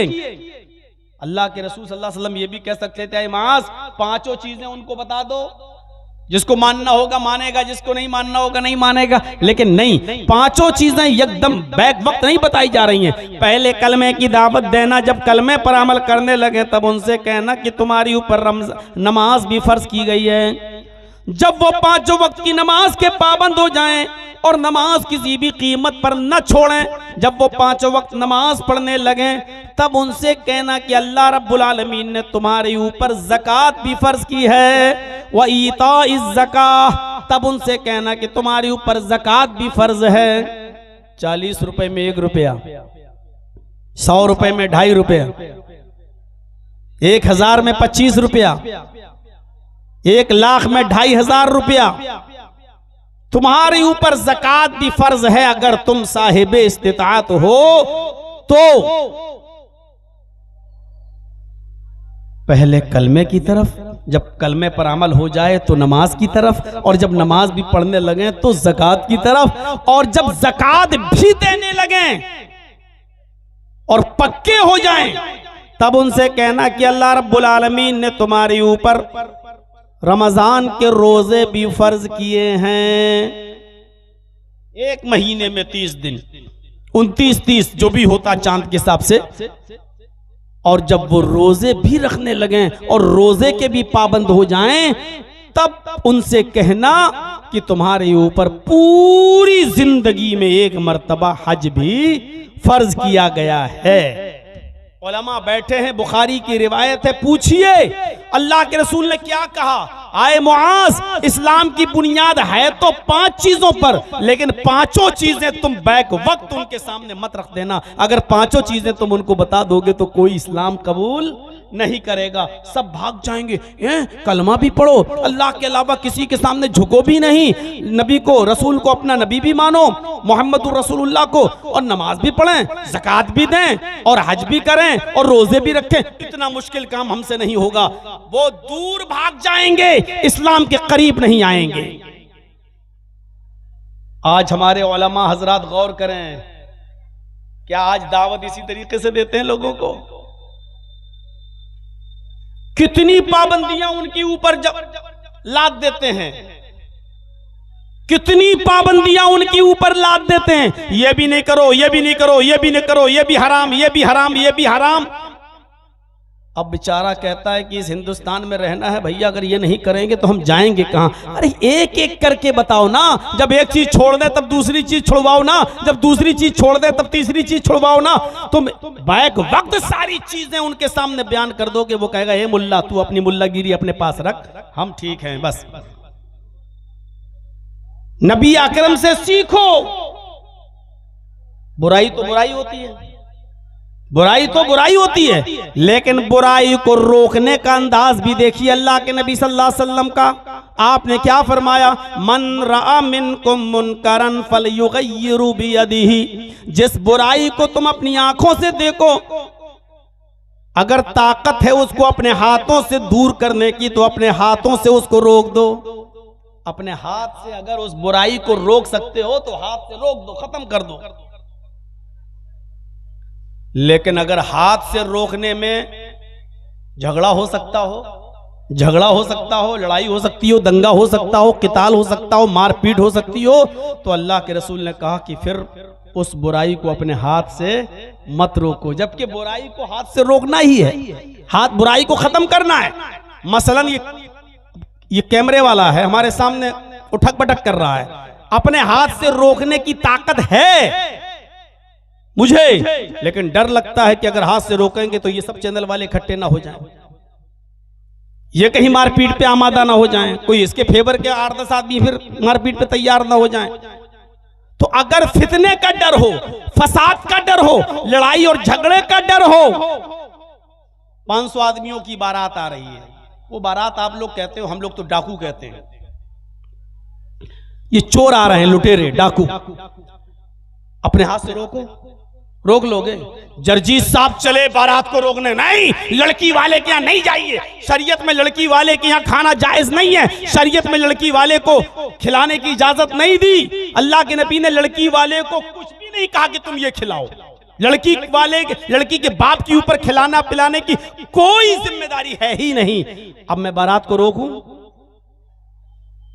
लड़का भी मारेगा, लड़के का बाप भी मारेगा, जो 500 बाराती जा रहे हैं वो भी मारेंगे। हे मौलवी चुप, मिंबर पे खड़े होकर ये बात करना, जलसे में करना, यहां नहीं, या तेरे बाप की हुकूमत नहीं चल रही है, यहां मेरी चल रही है। तो वहां हम अपने हाथ से बारात को नहीं रोक पाएंगे। तो अब जबरदस्ती रोकने का हुक्म नहीं दिया कि जबरदस्ती रोको, नहीं। अगर तुम अपनी आंख से किसी बुराई को देख रहे हो, हाथ से रोकने की ताकत हो तो रोको। बारात तो नहीं रोक सकते हैं, लेकिन अपने बेटे का शराब पीते हुए देख रहे हैं, उसको तो रोक सकते हैं ना। अपनी बेटी को बेपर्दा घूमते हुए देख रहे हैं, वो तो रोक सकते हैं ना। मेरी बेटी कॉलेज में और यूनिवर्सिटी में पढ़ रही है और किसी गैर मुस्लिम लड़के के साथ गुफ्तगू करती है, उससे मोबाइल पे बात करती है, उसके साथ घूमती है, चाय की होटलों में जाती है, कैंटीन में बैठती है, इसको तो हम रोक सकते हैं ना। क्या इसको भी रोकेंगे तो फितना होगा? तो जो अपने ताकत में हो वो काम करिए, और जो ताकत में ना हो तो आप जबरदस्ती उसको मत रोकिए। अल्लाह के नबी ने फरमाया फ़इल्लम यस्तति, अगर तुम्हें अपने हाथ से रोकने की ताकत ना हो, फितना फसाद का डर हो, फ़बिलिसान ही, तो अपनी जबान से मना करिए। अब जर्जीत साहब इस मोबाइल को अपने हाथ से तोड़ नहीं सकते क्योंकि खतरा है मारपीट का, तो अपनी जबान से रोकें। ए भैया ठीक हो जाओ, ए भैया संभल जाओ, जबान से रोकिए, जबान से। और अगर जबान से भी कहने में फितना है, आप जबान से बोलेंगे तब भी लोग लड़ने के लिए तैयार हैं। तू कौन होता है? होता कौन है? तो अल्लाह के नबी ने फरमाया अगर जबान से भी रोकने में फितना और फसाद फैलता हो तो छोड़ दो, जबान से भी मना मत करो। वइल्लम यस्तति फबिक़ल्बिही, तो दिल से बुरा जानो। दिल से बुरा जानने का मतलब क्या? जर्जीत साहब मेरी बेटे की शादी हो रही है, मैं बारात की दावत दे रहा हूं, आप चलिए। बारात रोक नहीं सकता, जबान से कहूंगा तो ये फितना फैलाएगा, वो भी सुनने के लिए तैयार नहीं है। अच्छा ठीक है, अब दिल से बुरा जानने का मतलब ये कि जर्जीत साहब उस बारात में खुद शामिल ना हो, ठीक है।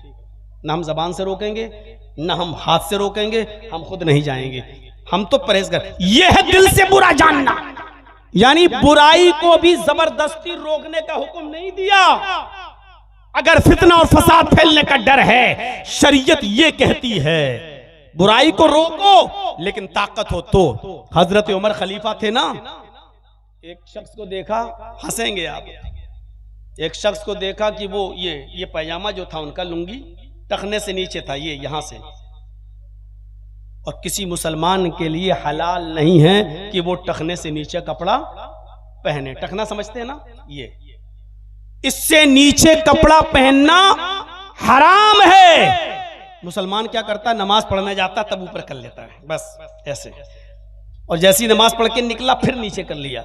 ये किसी भी कंडीशन में हलाल नहीं है। नमाज पढ़ रहे हो तब भी ऊपर होना चाहिए, चल रहे हो फिर रहे हो तब भी ऊपर होना चाहिए, ये टखने से नीचे नहीं होना चाहिए। टखने से नीचे है तो हराम है। अल्लाह के नबी फरमाते हैं क़यामत के दिन अल्लाह उस शख्स के ऊपर रहमत की नजर नहीं डालेगा जिसका पैंट, जिसका पैजामा, जिसकी लुंगी, जिसका कपड़ा टखनों से नीचे होगा। दुनिया में जो कपड़ा टखनों से नीचे पहनता होगा, क़यामत के दिन अल्लाह रब्बुल आलमीन उसके ऊपर रहमत की नजर नहीं डालेगा। दो ही नजरें होती हैं, या तो रहमत की या गुस्से की। जब रहमत की नजर नहीं डालेगा तो इसका मतलब क्या हुआ? गुस्से की नजर। क्या रब की गुस्से की नजर कोई मुसलमान बर्दाश्त कर सकता है? क्या अल्लाह की नफरत और गुस्से की नजर कोई सह सकता है?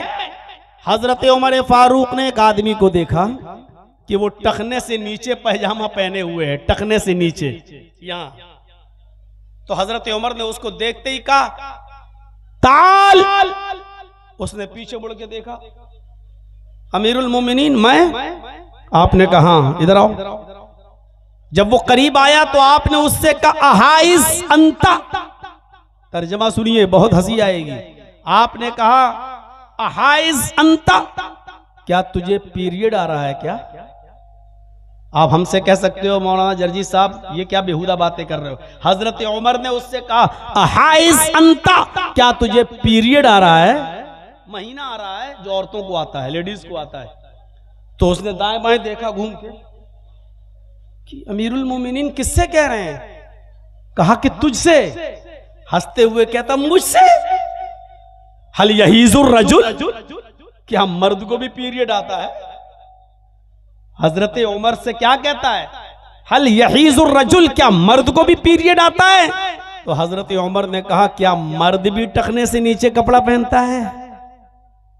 यानी अल्लाह के नबी ने टखने से नीचे कपड़ा पहनने का हक, अधिकार ये औरत को दिया है, लेडीज को दिया है, और ये तू अपना रहा है।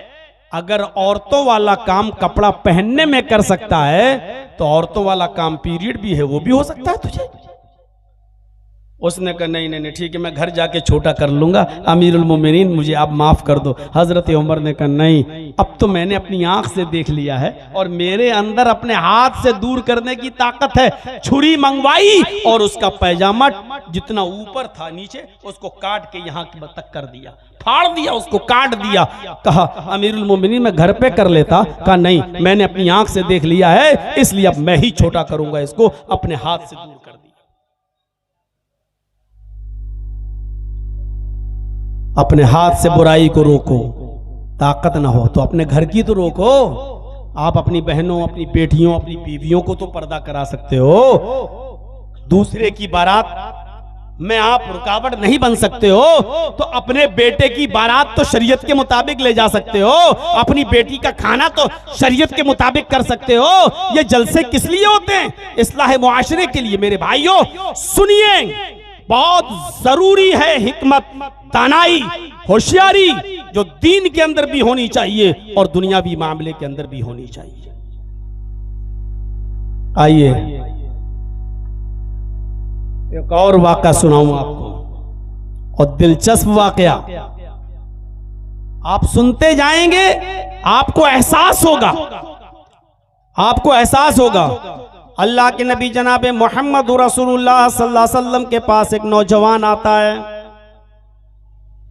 और आकर कहता है, अय अल्लाह के नबी, मैं देहाती हूं, नया नया इस्लाम लाया हूं, बुराइयों में डूबा हुआ हूं, मेरे अंदर 4 बुराइयां पाई जाती हैं। तबरानी की और दारमी की रिवायत है, जरा गौर से सुनिएगा, बहुत ज्यादा आप इंजॉय करेंगे इस हदीस को सुनकर। अय अल्लाह के नबी, मेरे अंदर 4 बुराइयां पाई जाती हैं, लेकिन चारों नहीं छोड़ सकता। आपके कहने पर एक छोड़ दूंगा बस। अब कोई जर्जीस से कहे कि मौलाना जर्जी साहब, मेरे अंदर बहुत सी बुराइयां पाई जाती हैं, लेकिन आप कहें तो एक छोड़ दूंगा, तो मैं कहूंगा भाग, छोड़ना तो पूरी छोड़, एक छोड़ दूंगा क्या मतलब? अल्लाह के नबी से कह रहा है, अल्लाह के रसूल, मेरे अंदर 4 बुराइयां पाई जाती हैं, आपके कहने पर एक छोड़ सकता हूं, लेकिन चारों नहीं छूट पाएंगी।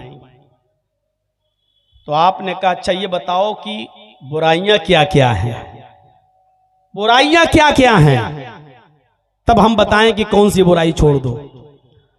कहा अल्लाह के नबी सल्लल्लाहु अलैहि वसल्लम, पहली बुराई है कि मैं रात में शराब पीता हूं। नौजवानों जरा सुनिएगा, मैं शराब पीता हूं, पहली बुराई। शराब का नशा जब चढ़ जाता है तो मेरी कोई दोस्त है, हम अपनी जबान में कह सकते हैं गर्लफ्रेंड, मेरी एक चाहने वाली है, माशूका है, जिससे मेरे ताल्लुकात हैं। जब शराब का नशा चढ़ जाता है तो फिर मेरा दूसरा काम यह है कि मैं अपनी गर्लफ्रेंड के पास जाता हूं, अपनी माशूका के पास जाता हूं और उसके साथ जिना भी करता हूं। दो बुराइयां। आपने कहा अच्छा, और तीसरी बुराई? कहा जब मैं जिना करके फारिग होता हूं तो रात काफी हो जाती है, तो रात के अंधेरे का फायदा उठाकर आए अल्लाह के नबी मैं चोरी भी करता हूं। आपने कहा अच्छा, तीन, और चौथा गुनाह? कहा अल्लाह के रसूल बात बात पर मैं झूठ भी बोलता हूं। अगर आप मुझसे पूछेंगे जिना किया था या नहीं, मैं कह दूंगा नहीं। अगर आप कहेंगे चोरी की थी या नहीं, तो मैं कह दूंगा नहीं। आप कहेंगे शराब पीती या नहीं, मैं कह दूंगा नहीं। मैं झूठ बहुत बोलता हूं। चार बुराइयां हैं मेरे अंदर। हिकमत देखिए, होशियारी, दीन की तरफ बुलाने में भी होशियारी और गुनाहों से रोकने में भी हिकमत, दानाई, होशियारी। बंगाल वालों, तुम तो इलेक्शन और चुनाव के मौके पर भी होशियारी नहीं अपना पा रहे हो। इस्लाम तो दीन के अंदर भी दानाई और हिकमत की बात कर रहा है, बुराइयां रोकने में भी हिकमत। तुम अपने दुनियावी मामले में भी हिकमत नहीं अपना पा रहे हो। आज नॉर्मल किस्म की गाय खरीदोगे ना, नॉर्मल किस्म की गाय, तो वो भी 10 से 15 हजार से कम नहीं मिलेगी। नॉर्मल किस्म का बकरा भी अगर आप खरीदोगे ना, तो वो भी 5 से 10 हजार से नीचे नहीं मिलेगा। और एक नॉर्मल किस्म का कुत्ता भी अगर आप खरीदोगे तो वो भी 5,000 4,000 से कम नहीं मिलेगा आपको। नॉर्मल किस्म का कुत्ता, नॉर्मल किस्म के कुत्ते की कीमत फिर भी 4,000 5,000 है। आ जाइएगा हमारी बस्ती में, आ जाइएगा हमारे इलाके में, 200 200 500 500 रुपए में वोट खरीद लिए जाते हैं। ये 500 रुपया लो, कल वहां मोहर लगा देना, वोट बटन दबा देना जहां मैं कह रहा हूं। हमारे वोट की कीमत, हमारे जमीर की कीमत, हमारी हैसियत 500 और 1000 रुपए से ज्यादा की नहीं है। इसीलिए हमें ये दिन देखना पड़ रहे हैं, हमें ये दिन अपनी आंखों से देखना पड़ रहे हैं मेरे भाइयों। हम अपना फैसला नहीं कर पाते हैं। तकरीर कर रहा हूं, बंगाल में आग लग रही है अंजना ओम कश्यप को, देख रहे हैं आप? बाकायदा आंकड़े बयान करना पड़ रहे हैं उसको। यूपी के मौलाना ने कहा बंगाल सुरक्षित है, यूपी से अब हमें भागकर बंगाल शिफ्ट हो जाना चाहिए। अब वो यूपी के आंकड़े दिखा रही है मेरा नाम लेकर।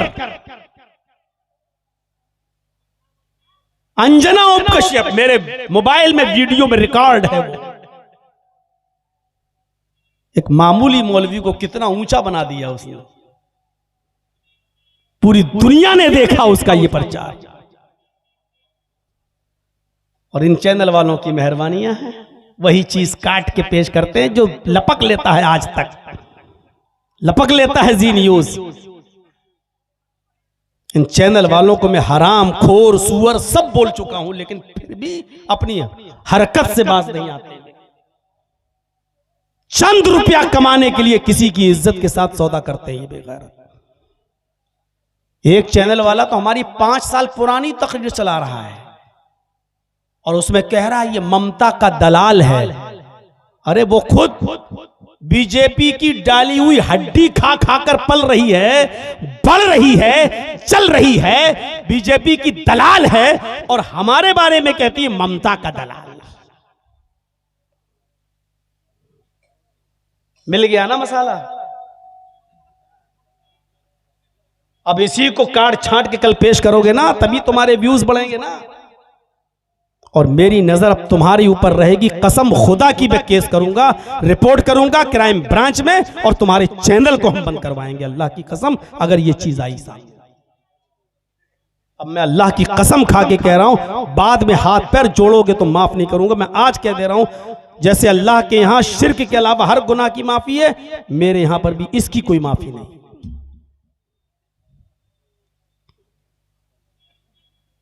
मेरा कुछ नहीं हो रहा, लेकिन तुम अपने आप को बचा के रखना। तो मेरे साथियों, उसने कहा अल्लाह के रसूल, मैं शराब पीता हूं, फिर जिना करता हूं, फिर चोरी करता हूं, और उसके बाद मैं झूठ भी बोलता हूं, एक छोड़ सकता हूं। कोई कहे जर्जी साहब, एक लड़की से मोबाइल पे बात भी करता हूं, मेरी दोस्ती है कॉलेज की लड़की से, मैं शराब भी पीता हूं, आप बताइए कौन सी चीज छोड़े। मैं कहा हट, क्या कहूंगा, हट, मुझसे बात मत करना, इतना गंदा है तू इंसान। अल्लाह के रसूल ने उससे ये नहीं कहा कि बड़े गंदे इंसान हो, आप बुराई से नफरत करते थे, बुरे इंसान से नहीं। आपने कहा अगर आज मैंने इसको भगा दिया तो ये इस्लाम भी छोड़ बैठेगा और ये गुनाह भी करता रहेगा। आपने उससे कहा इधर आओ, इधर आओ, इधर आओ, करीब किया, उदनु मिन्नी, करीब हुआ। आपने उससे कहा शराब पीते हो जी, जिना भी करते हो जी, चोरी भी करते हो जी, सब रात में करते हो जी, झूठ भी बोलते हो कि हाँ, तो चारों नहीं छोड़ पाओगे। नहीं, अल्लाह के रसूल चारों नहीं छोड़ूंगा, फिर एक छोड़ दूंगा। तो आपने कहा एक तो छोड़ोगे ना, कहा एक छोड़ दूंगा। आपने कहा अच्छा झूठ बोलना छोड़ दो। क्या कहा? झूठ बोलना छोड़ दो। हंसने लगा, कहता अल्लाह के रसूल, लड़की छुड़वाई होती तो मुश्किल होता, शराब छुड़वाई होती तो मुश्किल होता, चोरी छुड़वाई होती तो मुश्किल होता, आपने झूठ छुड़वाया, ये तो बाएं हाथ का काम है। वादा करता हूं झूठ नहीं बोलूंगा। आपने कहा ऐसे नहीं, मेरे हाथ पर हाथ रखकर बैठ कर। उसने हाथ पे हाथ रखा, अल्लाह की कसम खाकर वादा किया, मैं आपके हाथ पर हाथ रखकर अल्लाह की कसम खाकर वादा करता हूं कि मैं अब झूठ नहीं बोलूंगा। आपने कहा अल्लाह तुझे तेरे वादे पर पक्का रखे। चला गया। अब घर पे आया, रात में 3 काम तो करूंगा, झूठी तो छुड़वाया है। हदीस के अल्फाज सुनन दारमी के, वो शराब पीने के लिए रात में जाता है, शराब की बोतल भी ले लेता है, बल्कि शराब का ढक्कन भी खोल लेता है, बल्कि शराब को अपने मुंह तक भी ले जाता है। लेकिन मुंह तक ले जाने के बाद सोचता है, कल अगर अल्लाह के रसूल ने मुझसे ये सवाल कर लिया कि बता तूने शराब पी थी या नहीं पी थी, अगर कल ये पूछ लिया कि तूने शराब पी थी या नहीं पी थी, अभी तक तो मैं झूठ बोल देता था, नहीं बच जाता था। अब अगर कल अल्लाह के रसूल ने पूछ लिया कि शराब पीती या नहीं पीती, और अगर मैंने ये कह दिया कि हाँ पिया था, तो जब मुजरिम खुद अपने जुर्म को कबूल कर लेगा, जब मैं खुद इकरार कर लूंगा, तो अब किसी गवाह की जरूरत नहीं है। फिर मुझे 40 कोड़े मारे जाएंगे, मैदान में खड़ा करके अल्लाह के रसूल कहेंगे इसको 40 कोड़े लगाओ, इसने खुद एतराफ किया है, इसने खुद कबूला है कि मैंने शराब पी। और अगर मैं ये कह देता हूं कि नहीं मैंने शराब नहीं पी, तो एक बुराई छोड़ने का वादा करके आया हूं और अल्लाह की कसम खाकर वादा करके आया हूं। यहां तो बात बात पे कसम खाई जाती है, इतनी कसमें खाई जाती हैं कि अपनी कसमों की गिनती वो हम खुद नहीं कर पाते हैं। हर बात पे अल्लाह की कसम, हर बात पे अल्लाह की कसम। उसने एक बुराई छोड़ने के लिए अल्लाह की कसम खाई और उसके बाद उस पर कायम रहा। उसने कहा मेरे इन हाथों ने मोहम्मदुर रसूलुल्लाह के हाथों को छू लिया है, अब मैं झूठ नहीं बोलूंगा, लिहाजा शराब ही नहीं पीऊंगा। शराब पी लियो, कहीं पूछ लिया तो कोड़े मारे जाएंगे, और अगर झूठ बोल दिया तो बच तो जाऊंगा, लेकिन मैंने तो वादा किया है झूठ नहीं बोलूंगा, झूठ ही छोड़। शराब छोड़ दिया। अरे शराब नहीं पीऊंगा तो क्या मर जाऊंगा? चलो दिमाग तो खराब था ही, शराब छोड़ दिया। अब दिमाग में गया, लेटा लड़की के साथ उसकी रान पर, उसकी गोद में सर रखकर कहने लगी आज तुम टेंशन में लग रहे हो कि हाँ टेंशन में हूं। क्यों, क्या हुआ? अरे ऐसा सा ख्याल है। चलो यार आओ। दोनों ने कपड़े उतार लिए, बरहना हो गए। अचानक सोचता है कि अगर आज मैं इस लड़की के साथ मिल लिया, जिना कर लिया, कहीं कर अल्लाह के रसूल फिर ये सवाल कर बैठे, बता तूने कल किसी लड़की के साथ जिना तो नहीं किया? मैंने अगर कह दिया कि हाँ मैंने जिना किया, अगर मैंने कह दिया हाँ किया, तो कुआरा होने की वजह से मुझे 100 कोड़े मारे जाएंगे। एक कोड़ा खाने की ताकत तो है नहीं, 100 कोड़े कैसे खाएंगे? और अगर मैंने कह दिया कि नहीं मैंने जिना नहीं किया, तो ये झूठ हो जाएगा। और मैंने अल्लाह की कसम खाकर वादा किया कि मैं झूठ नहीं बोलूंगा। उसने लड़की को भी धक्का दिया, हट मैं तेरे साथ भी नहीं मिलूंगा, अगर मिलता हूं तो 100 कोड़े, और नहीं झूठ बोलता हूं तो मैं झूठा, और झूठ छोड़ने का मैंने वादा कर लिया है, नहीं मिलूंगा। आगे बढ़ता है, चोरी करता, और चोरी करने में कामयाब। सोना चुरा लिया, चांदी चुरा ली, जेवरात चुरा लिए, थैले में भर लिए। उस घर से वापस आने लगता है, सोचता है अगर अल्लाह के रसूल ने पूछ लिया कि बता कल तूने चोरी की थी या नहीं, और मैंने कह दिया हाँ, तो हाथ काटा जाएगा, और अगर कह दिया नहीं तो ये झूठ होगा। उसने जो सामान जहां से चुराया था वहीं रख दिया, सीधे आया, घर आया, सो गया। फजर की अजान हुई, चला गया, नबी के पीछे नमाज पढ़ा। अल्लाह के नबी ने सलाम फेरा, उसको अगली सफ में देखा। आपने उसको बुलाया, इधर आओ, आज की रात कैसी गुजरी? सर नीचे कर ले। आपने कहा नौजवान मैं कुछ पूछूंगा नहीं तुमसे, मैं सिर्फ इतना पूछना चाहता हूं, आज की रात कैसी गुजरी? कल तो बहुत हंस रहे थे तुम। कहा अल्लाह के नबी जब आपने कहा झूठ छोड़ देना तो मुझे हंसी आई। आपकी अकल पर कोई बहुत बड़ा काम थोड़ी छुड़वा रहे हैं आप हमसे, झूठ छोड़ने के लिए कह रहे हैं, लेकिन मुझे नहीं मालूम था कि झूठ ही तमाम बुराइयों की जड़ है। आपने झूठ छुड़वाया, इस झूठ ने मेरी सारी बुराइयां छुड़वा दी। कल मैंने जिना भी नहीं किया, चोरी भी नहीं की, शराब भी नहीं पी, और झूठ छोड़ने का वादा तो कर ही लिया आपसे। आपने कहा मैं जानता हूं अल किज़्बु रासुज़्ज़ुनूब, झूठ ही तमाम बुराइयों की जड़। ईमानदारी के साथ बताइए कैसी हिकमत है। कल मुझे साहिबगंज में झारखंड में मेरा प्रोग्राम है, 1.5 घंटे की स्पीच काफ़ी है। मेरे भाइयों अल्लाह से दुआ करता हूँ कि बारे इलाह हमें हिकमत के साथ दावत व तबलीग का फरीज़ा अंजाम देने की तौफीक अता फरमा। और आपसे गुजारिश है चलते चलते मेरे भाइयों मेरे हाथ पर भी इस इदारे का कुछ ताउन फरमा दें। बड़ी मोहब्बत आप हमसे करते हैं, हर साल बुलाते हैं आसपास के एरियो में, तो आज अपनी मोहब्बत दिखा दीजिए। मेरे मांगने पर आप इस इदारे के लिए क्या देते हैं, आप मेरे हाथ पर इस इदारे का ताउन फरमाएं। इंशाअल्लाह अल्लाह ताला आपको जज़ाए खैर अता फरमाएगा। और अल्लाह से दुआ है कि बारे इलाह बंगाल के आने वाले आगामी चुनाव में हमें हिकमत, होशियारी और दानिशमंदी से काम लेने की तौफीक अता फरमा। वमा अलैना इल्लल बलागुल मुबीन। अल्हम्दुलिल्लाहि रब्बिल आलमीन। अस्सलामु अलैकुम व रहमतुल्लाहि व बरकातुहू। लाइए जो देना चाहें वो मेरे हाथ पे दे दें। जज़ाकुमुल्लाह।